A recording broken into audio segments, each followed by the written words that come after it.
We'll start off at the top of today's show talking about that game. UCLA loses to Colorado 48 to 42. It was shootout. It was all over the place. It was messy. We'll give you our thoughts and try to break down what happened. And then we'll look forward to this weekend. UCLA's game against Utah got pushed from Friday to Saturday. We'll break down the standing of that game right now and what it could possibly look like. And then we'll talk about UCLA's future in the Rose Bowl. Attendance numbers have been down past couple of years, but there is a new stadium in town, and Jack is has a very interesting take about how the Bruins could maybe set up residency there. But for now, we will get to season opener of the very unorthodox 2020 season. Like we were saying, UCLA lost only by 6 points, but a lot went wrong in that game. So, Jack, give me your first impressions of really the first time we've seen the Bruins this year. I mean, they looked like a completely different team in the first half than they did in the second half. That first half, they came out flat. The defense had a good stop actually on the very first drive. They forced a punt, but Kyle Phillips fumbled the punt return. They got it within 20 yards, put it in and touchdown. Next possession, DTR throws an interception. Follow that up with a DTR fumble, a Demetric Felton fumble later in the half. You have 4 turnovers in the first half. That is a recipe for disaster for any team in the country. I don't care who you are. If you have 4 turnovers in the first half, you're not playing winning football. UCLA got down a lot. Now, they had a remarkable comeback, and we've seen them have comebacks before. They had that Washington State game last year. No one's ever going to forget that. They had the Texas A&M game a few years ago. Maybe UCLA football is just a team that loves to come back. They like to get down early on and then magically, miraculously come back. But that didn't happen here. As well as DTR played in the second half, as well as Greg Dulcich was a huge stud for most of the game. He now leads the Pac-12 in receiving yards from the tight end position. It was a flat performance from UCLA all around. And, I mean, you can't come out to a 6-7 game season and have a bad half. That's not you don't have any leeway. In a 12-game season, yeah, you have a bad half, that's one loss. Okay, get on to the next game. This is 1/6 of your regular season already gone, up in flames, and this was a game UCLA was supposed to win. Sam, you went to Boulder. What did you see from the press box there? It was interesting for sure. Like you said, defense made a stop on the first drive, and first thought was, "Wow, this is different." UCLA's defense the past 2 years, 3 years really has been putrid, really awful, and because for a multitude of reasons, we were talking about maybe things would be different this year. Lose some faces, bring in some other ones. It was supposed to be different, and that first drive showed that. And then that Phillips fumble happened, and it just spirals out of control. Field position was huge. I feel like I was looking at one side of the field for the entire first half. I mean, Colorado had 5 touchdowns, but I mean, you look. They started at the UCLA 25. They started at the UCLA 1.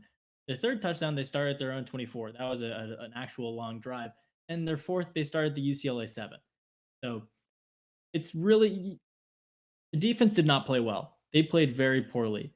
But when they get set up in UCLA's red zone almost every single time, there's only so much you can expect to do.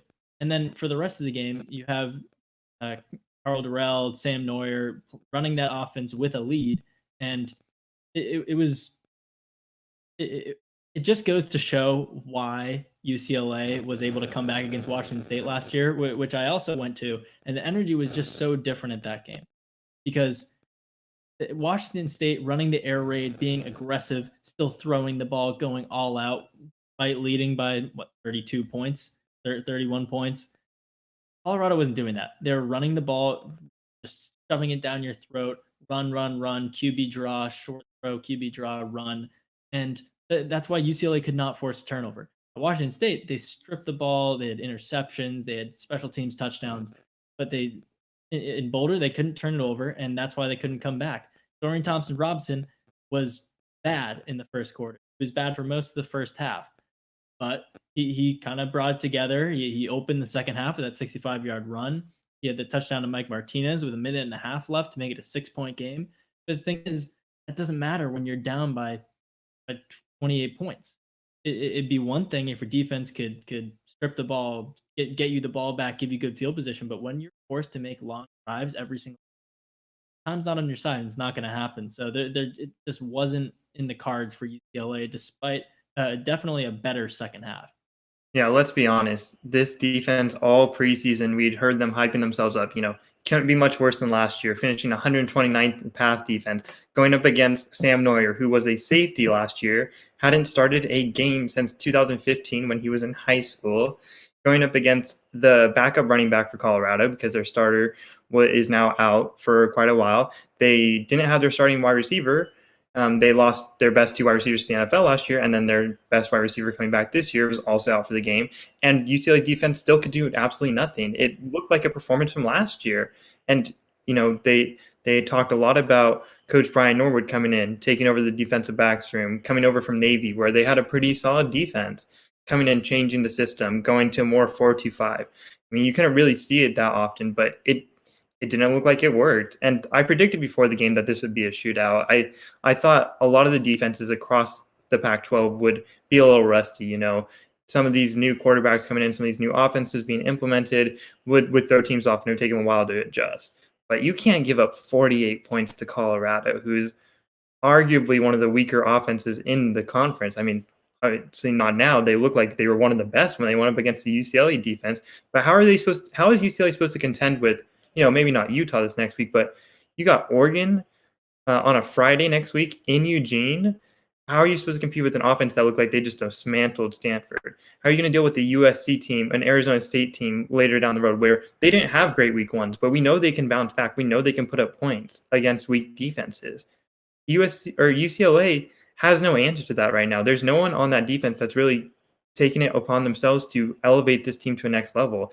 And if that continues to happen, that's on the defensive coordinator's head right now, but it's also got to be on Chip Kelly's head. He's had this problem for the last couple of years, and nothing has changed. Nothing at all has changed.